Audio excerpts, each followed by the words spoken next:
보통 시도교육청마다 이 부진화 지도 프로그램을 부르는 명칭이 다른데 저희 인천 같은 경우에는 반단계 올라가자고 해서 반올림 프로그램이고요. 서울 같은 경우에는 점프업 프로그램으로 알고 있습니다. 네, 그런데 부진화 지도 프로그램의 일반적인 모습을 살펴보면 먼저 저희 교사인 저희가 학생의 수준을 파악합니다. 그 다음 학생의 수준에 맞는 보충 교재를 선택하고 마지막으로 선택한 교재로 수업을 진행합니다. 이렇게 겉보기에 보면 굉장히 단순해 보이지만요.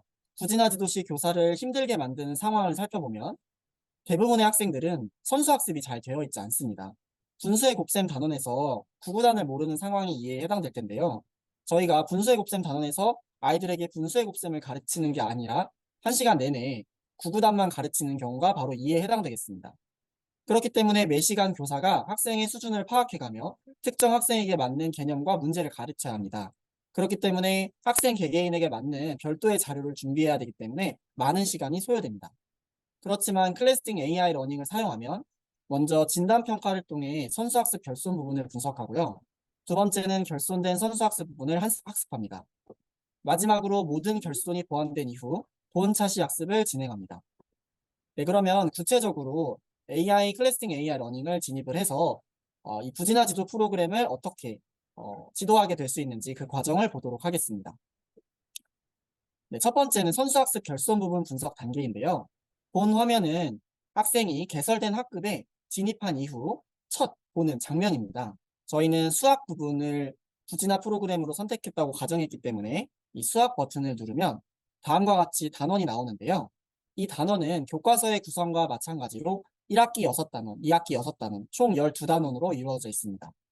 이 중에서 저희는 6학년 2학기 첫 번째 단원인 분수의 나눗셈 단원을 들어가 보도록 하겠습니다. 어떤 단원이든 처음 단원을 진입하게 되면 아래와 같이 진단평가 보기라는 팝업창이 뜨게 되는데요. 저희는 첫 번째 시간이기 때문에 진단평가 보러 가기 버튼을 눌러보겠습니다. 이렇게 진단평가를 시작하게 되면 문제가 제시가 되는데요. 학생이 진단평가를 볼 때 교사가 주의해야 할 점이 있습니다. 바로 그것은 학생이 정확하게 모르는 부분과 아는 부분을 구분하기 위해서 교사가 모르는 문제에 대해서 힌트를 제공하거나 정답을 알려주어서는 안 되겠습니다. 이 부분은 따라서 교사가 편하게 학생들이 문제를 잘 풀고 있는지 안 풀고 있는지만 관찰해 주시면 좋을 것 같습니다. 이렇게 문제를 풀고 나면요. 모든 문제 사이사이에는 다음과 같은 화면이 뜨게 되는데요. 대략 1초에서 2초 정도 진행되는 장면입니다. 이 장면에서는 학생이 여태까지 풀었던 문제의 정답의 유무를 판단할 뿐만 아니라 AI의 분석 과정이 시작됩니다. 그렇다면 AI는 무엇을 분석하는 것일까요? 아래는 2015 개정 교육과정 수학 개통도의 모습입니다. 아시다시피 6학년에서 분수의 나눗셈을 공부한다는 것은 이미 그 학생이 여러 가지 수나 덧셈과 뺄셈, 곱셈 구구, 나눗셈, 또 분수와 소수, 분수의 덧셈과 뺄셈, 분수의 곱셈까지 모두 알고 있다고 전제한 상태에서 저희가 분수의 나눗셈을 배우게 됩니다.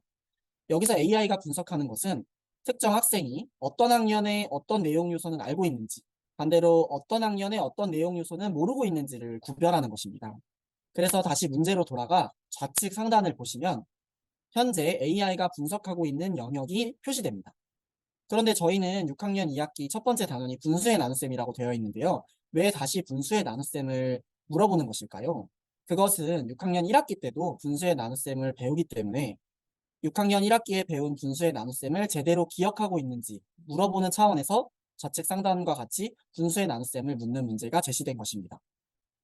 이렇게 문제를 풀고 나면 문제는 아이들이 선수학습의 내용을 모두 잘 알고 있다고 가정할 경우 6문제면 진단평가는 마치게 되지만 학생이 아래 학년의 내용 요소를 모르고 있다고 판단할 경우 아래 학년의 내용 요소를 묻는 문제가 계속 제시됩니다. 보시면 다음은 10번 문제인데요. 분모가 다른 형태의 분수의 덧셈과 뺄셈을 묻는 문제가 제시된 것이고요. 그 다음은 약분과 통분, 약수와 배수, 나눗셈, 분수와 소수, 그리고 이번에는 분모가 같은 분수의 나눗셈을, 분수의 덧셈을 물어보는 문제가 제시되었습니다. 학생이 이렇게 선수학습의 내용을 모두 잘 이해하고 있지 않아 굉장히 이해력이 부족한 상태일 경우 진단평가의 문제는 30문제 이상 제시됩니다. 그러니까 우수한 학생의 경우에는 6문제면 모두 끝나지만 모르는 학생일수록 그만큼 다양하게 확인을 하는 것이죠. 이렇게 모든 문제를 풀고 나면 AI는 리포트를 제시하게 되는데요. 이 리포트는 다음과 같습니다. 이 부분을 제가 한번 확대해서 보도록 하겠습니다. 결과 리포트를 확대한 장면인데요. 보시면 6학년 2학기 분수의 나눗셈을 배우는 단계에서 이 학생은 6학년 1학기의 내용, 5학년 2학기, 1학기, 4학년 2학기와 3학년 2학기, 1학기, 그다음에 2학년 1학기 내용까지 모두 모르는 상태이니 AI를 통해 분석이 완료되었습니다. 그런데 여기서 잠시 좌측 상단을 보셔야 될 것 같습니다. 사실 이 학생이 모든 영역에 있어서 부족 판정을 내리게 되었지만 모든 문제를 틀린 것은 아닙니다. 30문제 중에 7문제를 맞췄으니까 대략 20% 이상의 정답률을 도달하게 되었는데요. 그럼에도 불구하고 AI는 모든 내용 요소를 부족 판정을 내렸습니다. 그것은 AI가 이 학생이 문제를 찍어서 풀었는지 아니면 확실하게 알고 있는데 한두 문제를 계산 실수로 틀린 것인지를 구별해내기 때문입니다.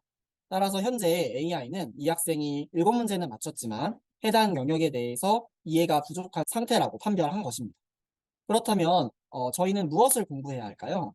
바로 가장 아래 학년의 학습 요소인 2학년 1학기 곱셈 부분부터 학습을 해야 되는 것으로 판별이 되었습니다. 그래서 두 번째 단계는 이렇게 부족한 부분을 판별해 내었기 때문에 부족한 선수학습 부분을 공부하는 단계입니다. 저희는 곱셈 공부를 하기로 했는데요.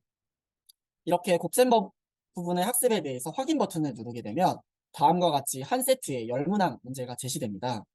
이때 학생이 문제를 풀고 정답을 확인하게 되면 아까 진단평가와는 다르게 말 그대로 학생이 공부를 하는 단계이기 때문에 틀린 문제에 대한 올바른 정답과 해설이 같이 제공됩니다.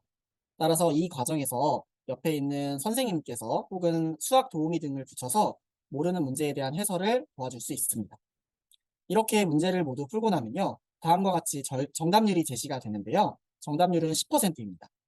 그리고 다시 나의 상태를 확인해 보기 위해서 닫기 버튼을 누르면 곱셈 부분의 상태가 그대로 부족 상태로 남아있게 되었습니다. 그것은 이 학생이 곱셈 문제를 10문항 풀었지만 사실 한 문제를 맞췄다는 것은 해당 영역에 대해서 이해하고 있지 않은 상태라고 봐도 무방하겠죠. 그렇기 때문에 AI는 그대로 부족 상태임을 놔두게 된 것입니다. 그렇다면 이 부족 부분을 어떻게 하면 바꿀 수 있을까요? AI가 요구하는 정답치 이상을 획득해야 합니다. 그 정답률의 기준은 60%입니다. 10문항 중에 60% 이상의 정답률을 도달했을 때 AI는 부족에서 완료로 바꾸게 됩니다. 따라서 학생들이 컴퓨터나 스마트폰을 이용한다고 해서 단순 찍기로는 도저히 완료로 바꿀 수 없다는 얘기죠. 이렇게 학생들이 모든 문제를 풀고 나면 모든 선수학습 부분을 잘 이수하고 나면 부족 부분이 모두 완료로 바뀌게 됩니다. 학생들은 이 과정에서 단순 찍기보다는 생각의 힘의 중요성을 알고 자신의 힘으로 푼 성취의 결과를 시각적으로 확인할 수 있게 됩니다. 모두 부족이었던 것을 한눈에 봐도 완료로 바뀌었기 때문에 아, 내가 이만큼 노력을 했구나 라고 알 수 있는 것이죠. 네, 이렇게 모든 선수학습 공부를 마치면 본차시 학습을 진행하게 됩니다. 본차시 학습은 수학 교과서의 구성과 마찬가지로 같은 차시로 구성되어 있는데요. 이때 상단을 보시면 선수학습 부분을 모두 해결하게 되었을 때는 단원을 학습할 준비가 되었습니다라는 메시지가 나오지만 이 부분이 잘 해결되지 않을 경우 사전학습이 필요하다는 메시지가 나오게 됩니다. 아까 부족 상태에서 완료로 해결하지 않는 경우가 이에 해당되겠습니다. 저희는 모두 해결했다고 가정하는 단계이기 때문에 바로 본 차시를 보도록 하겠습니다. 이렇게 첫 번째 차시를 들어가게 되면 수학 익힘책에 있는 6문제, 한 차시당 6문제로 구성되어 있는데 그와 비슷하게 한 세트당 5문항으로 구성되어 있습니다. 이렇게 5문항을 모두 풀고 나면 다음과 같이 결과 리포트를 제시하게 됩니다. 그런데 이때 결과 리포트가 사전학습과는 살짝 차이점이 있습니다. 사전학습에는 단지 부족 또는 완료로 나타나게 되는데요. 본차 시에는 이뿐만 아니라 정답률이 낮아요라던가 혹은 훌륭합니다, 적정 수준입니다 등으로 AI가 총 6단계로 단계들을 구분합니다. 사실 이 한 단계 한 단계가 모두 의미가 있긴 하지만 저희가 교실 속에서는 가운데인 적정 수준입니다를 학생들에게 통과의 기준으로 정하고 있습니다. 통과의 기준이라고 하면 가령 아이들에게 이번 시간에 너희들이 적정 수준입니다를 넘어야만 다른 활동을 할 수 있다 이런 식으로 안내를 하는 것이죠. 지금 저는 부진아를 대상으로 한 프로그램이기 때문에 만약에 이보다 낮은 수준을 통과 기준으로 설정하게 되면 개념을 이해했다고 보기 어려운 상태이기 때문에 아래 단계는 설정하지 않았고 반대로 그 위에 훌륭합니다나 매우 훌륭합니다를 두게 되면 아무래도 AI가 이 학생의 학습 수준을 높게 평가해서 문제가 조금 어려워지는 경향이 있어 학생들에게 수학에 대한 호기심이나 이런 부분을 잃지 않기 위해서 저는 이 위에는 조금 더 공부를 잘하는 우수한 친구들을 대상으로 타겟을 해서 설정을 하고 있습니다. 그래서 부진화 프로그램에서는 저는 통과 기준을 적정 수준입니다를 권장해 드립니다. 네, 그러면 지금까지의 프로그램 지도 구조를 단순화하게 해보겠습니다. 첫 번째는 선수학습 결손 부분을 분석하고 다음으로 결손 부분 학습을 진행합니다. 마지막으로 본차시 학습을 진행하게 되면 부진화 프로그램의 지도 구조가 완성이 됩니다. 이렇게 클래스팅 AI를 사용해서 첫 번째 사례를 실천하게 됐을 경우에 이점에 대해 말씀드리겠습니다.